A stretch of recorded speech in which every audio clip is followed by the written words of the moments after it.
Good afternoon. Welcome into my home and into my kitchen here at All Things Kitchen. My name is Jennifer.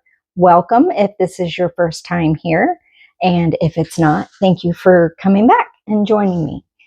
Today I am going to be making Mississippi chicken-ish. I do mine a little bit different. This is a canning recipe that I do, and I kind of leave out some of the traditional ingredients. So if you want to come along with me and see if it might be something you want to try, this doesn't necessarily have to be a canning recipe. This is something that you could do in a crock pot, but I'm going to be canning it today. So I'm going to bring you down first, and we are going to be making some homemade ranch dressing mix without the dairy part of it.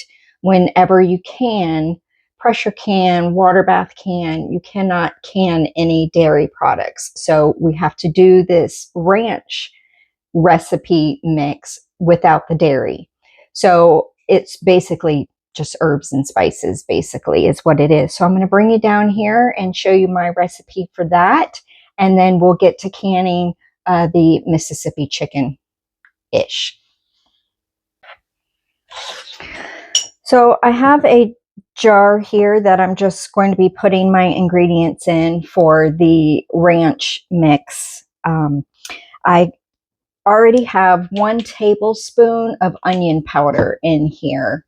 And to that, I'm going to be adding 1 tablespoon of dried parsley.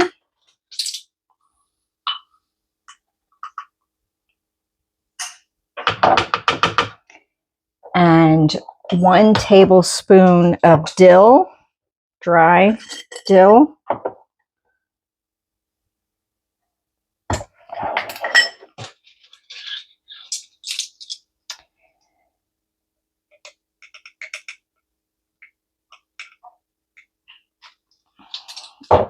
And obviously you can alter this to your taste.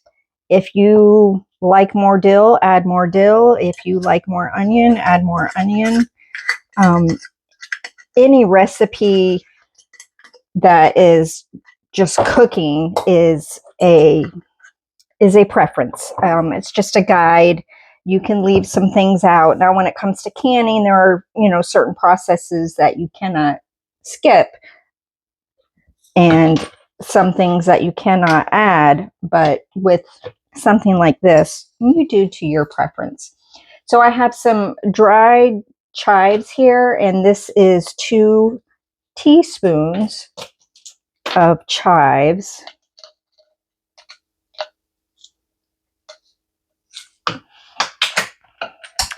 And then after that, I have 1.5 tablespoons of garlic powder.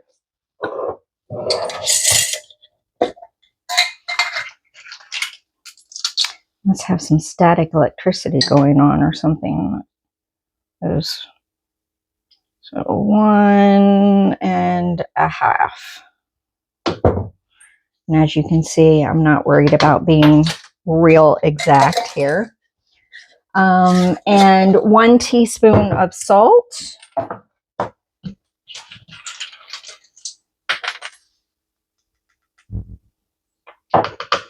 And 1/2 teaspoon of pepper. And I have white pepper here that I ground myself. I like freshly ground pepper, and I actually prefer white pepper. But you can definitely do black pepper. You do you. Let me just clean this up a little bit. Get these measuring spoons out of the way. So I guess I didn't need to put that in such a big bottle. I'm just going to put a lid on this and mix it up.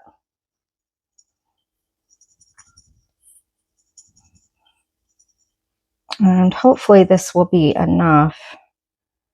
I'm estimating to get about 5 jars of my Mississippi chicken. If we have to make more, I'll make more. It's not that big of a deal. And then from there, I have my jars here all ready to go. Like I said, I'm estimating to get about 5 jars. If it's more, I'll get out more. So we will, let me get the chicken out of the refrigerator. I have already cubed up this chicken into about 1-inch pieces, roughly. Doesn't have to be exact. And I am going to drop this chicken right into the jar to about halfway.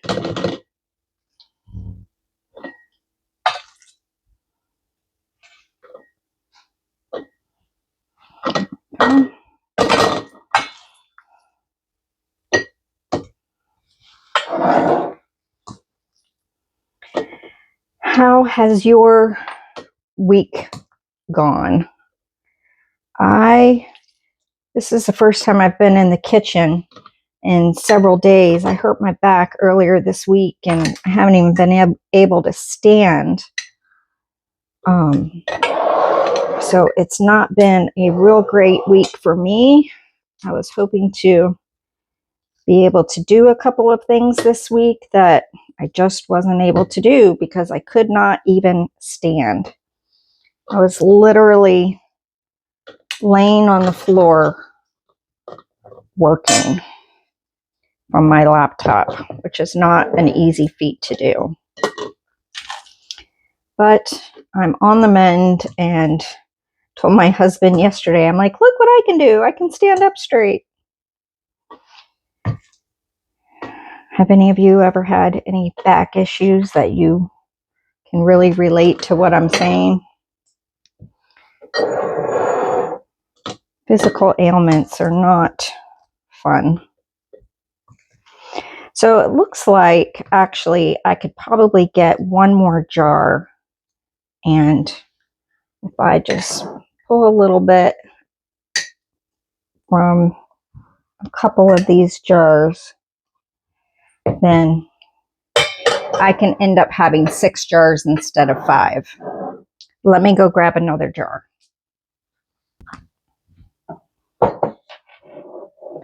Here's my last jar.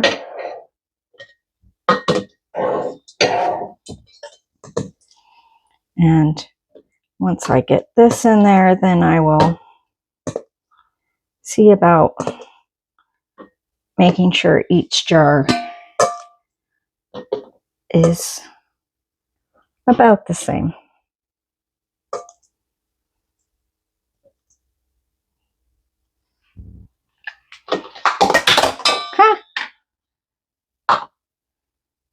Pain makes you a little clumsy sometimes too. But we just deal with it and we move on. Piece of chicken stuck there. There we go. All right, so I'm going to go stick this over in my sink here. So each of these jars is going to need a tablespoon of the ranch mix. And so we're going to do our best. And because I kind of had the shakes a little bit because of pain, I'm going to use the funnel.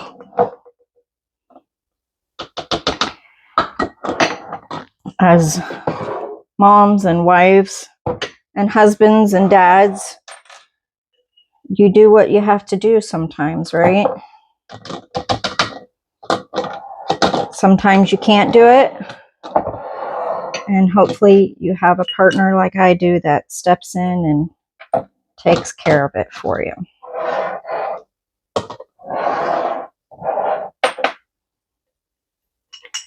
And it does look like I am going to be shy.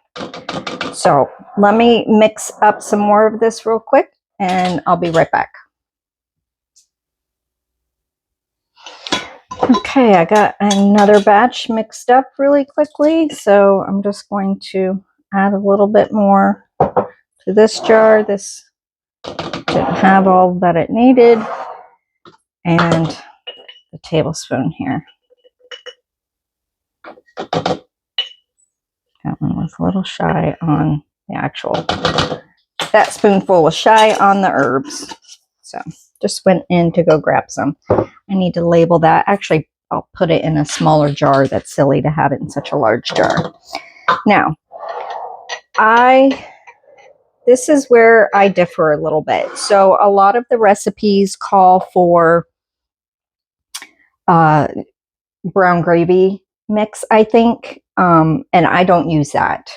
It's not that I don't like it or anything. It's just I don't have it on hand. I don't have a recipe for it because I generally just, if I'm going to make gravy, I just make it from pan drippings and flour and make it like that. So I don't have any gravy mix on hand. So I just skip that part. And I do use, I get the already sliced pepperoncinis, and I use a lot more of the liquid than most recipes call for.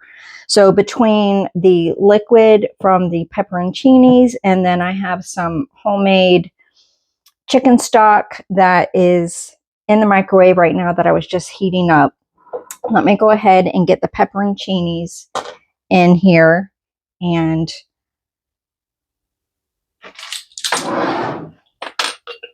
we'll go from there. So I'm going to do about 2 heaping, I think 3 heaping tablespoons of the pepperoncinis. So I had this jar that was left over. That's about 1 tablespoon right there. Let's see if I can open this. Oh, luckily that was not hard. Okay. So I've got a lot of, whoop, I'm going to go ahead and pour some juice in here because that, friends, I had a bit of a malfunction here, and so it did not record me putting in about 3 tablespoons of pepperoncinis and about 1/4 cup of the pepperoncini brine, and then topping off with homemade chicken stock to 1-inch headspace. Okay, so I went ahead and finished debubbling all of these, and I topped them off so that they're all at the 1-inch headspace. And I am making a huge mess in here, but I can't help it. So now I am going to clean my rims. See, making a mess.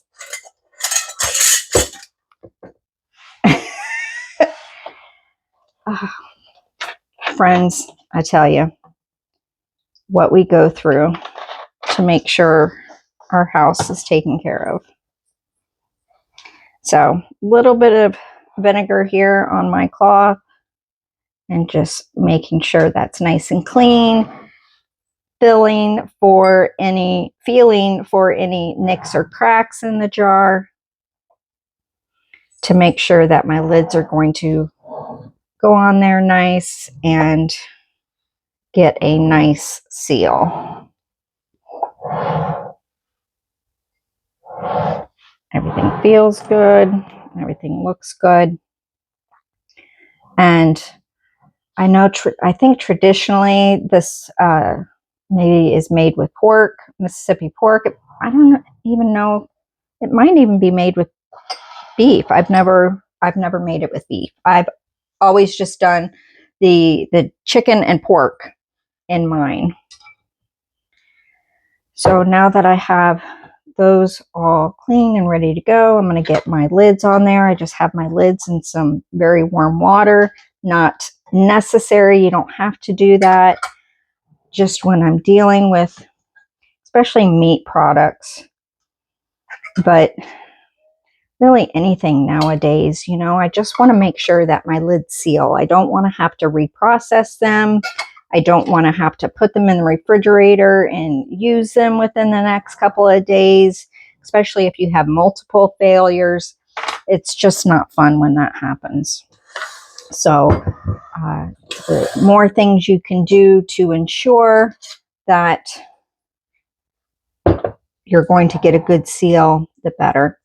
Okay, so I'm just putting these on to fingertip tight, which is basically till the jar would start spinning, but I'm just holding so that the jar doesn't spin. I do have some rings here that are like look nice and new, but I also have some that aren't necessarily the prettiest thing to look at.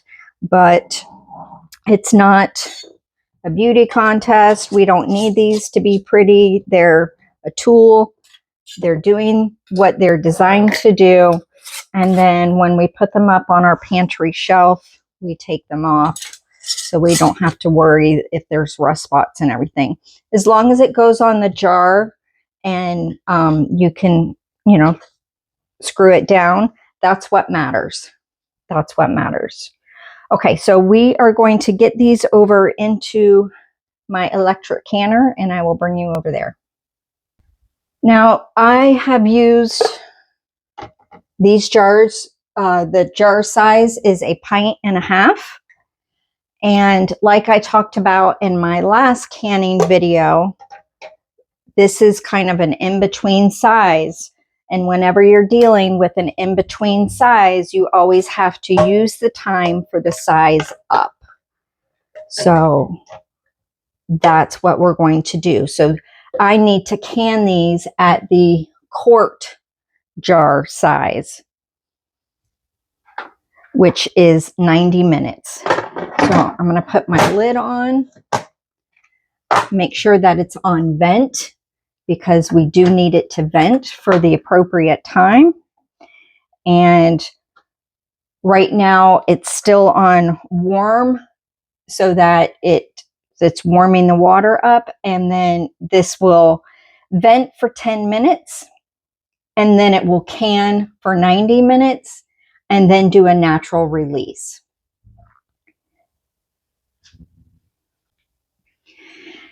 And just like that, friends, we have, what was that? 6 meals in a jar in the canner working for me. So in the amount of time that it took to prepare one meal, I've actually prepared 6 meals. And that's what I love about canning meals in a jar, is the convenience that it gives me. I don't have to remember to take something out of the freezer and defrost it and, you know, with meat, possibly marinate it, all that stuff.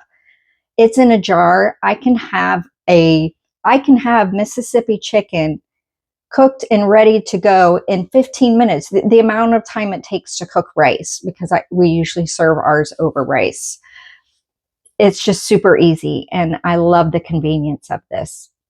I will bring you back when we are ready to pull these out of the canner so you can see them. So the canner just finished with its 90 minutes, and it is now on its natural release time, so also known as cool, if you can see that. So it's doing its cool down, and we do not mess with it. We do not try to vent it. This natural release, this natural cool down is part of the processing time. So you just let it be, even with the electric canner, just like you would with the stovetop pressure canner.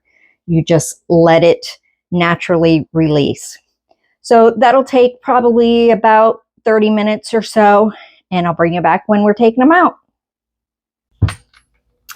The timer just went off on the electric canner. That's hot. So the pressure release has gone down. So I'm going to go ahead and open this and let it just kind of vent a little bit for about 5 minutes. Let's see here. There we go. Just let it vent a little bit for about 5 minutes, and then we'll pull the jars out and we'll get to see what everything looks like. Okay, we're going to go ahead and take this off. Let me set this aside. And we will take these jars out. Look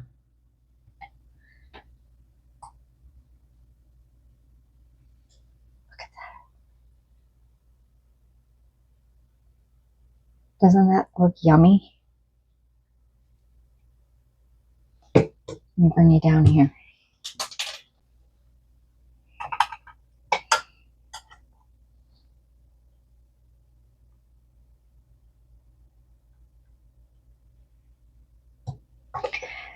So I'm just taking these out and I'm leaving some good airflow in between.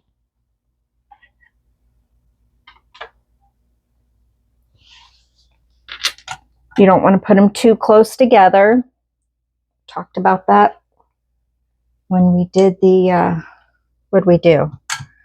Oh, the pork and chicken.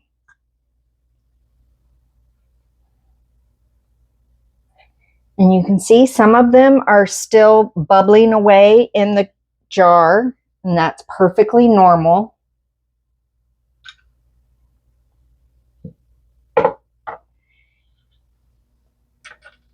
And we let these sit for anywhere between 12 to 24 hours. And we want all of them to seal. The 4 jars lids that I use, they don't pop as loud as the ball lids. And I only use the ball lids on jars that come with them. I don't purchase the ball lids. I purchase the lids from 4 jars. I've just had better success with 4 jars. But the pinging, the popping is not as loud with the 4 jars, but that's just not a big deal. And these just look gorgeous, and I'm very happy. Ping! That was a ball lid that you heard. And that's what I was talking about, that pop. The 4 jars just don't have that loud of a pop. It's more muted. But and that is a pretty sound when you're canning your food. It's kind of like the dinner bell, you know, it's done, it's ready. And obviously, like I said, it needs to sit for 12 to 24 hours. But I'm very happy to have this, have used some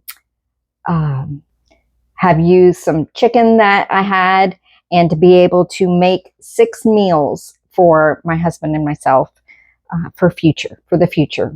And future me definitely appreciates that. So I will bring you along someday when we open one of these and show you how easy and how quick you can have a home cooked meal like Mississippi chicken. And it's delicious, and I'll show you how we prepare that.